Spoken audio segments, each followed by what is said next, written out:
পরিষ্কার ধারণা রাজনৈতিক দলগুলো এবং বর্তমান সরকার আমাদেরকে দিবে যে কীভাবে এই গণভোটের মাধ্যমে যে প্রাপ্ত গণরায় সেটা যাতে কিভাবে ইমপ্লিমেন্টেড হবে, কিভাবে এবং কবে সাংবিধানিকভাবে গণভোটের রায়কে আমরা আমাদের রাষ্ট্রের মূল কাঠামোর মধ্যে নিয়ে আসব। কিন্তু আনফর্চুনেটলি আমরা দেখছি যে ইতিমধ্যেই বেশ কিছু অস্পষ্টতা তৈরি হয়েছে। দুঃখজনকভাবে সরকারি দলের যারা সংসদ সদস্য নির্বাচিত হয়েছেন তারা কিন্তু এখনও যে সংবিধান সংস্কার সভা যেটা করার কথা, জুলাই সনদ অধ্যাদেশ এর মাধ্যমে যে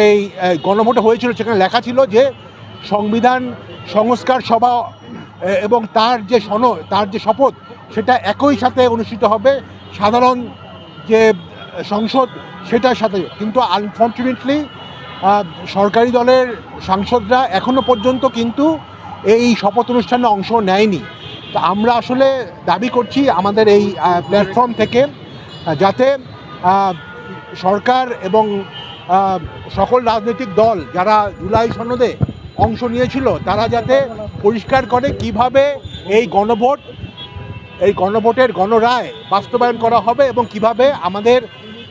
সংবিধান সংস্কারের মাধ্যমে একটি নতুন রাষ্ট্রের কাঠামো তৈরি করা হবে যেখানে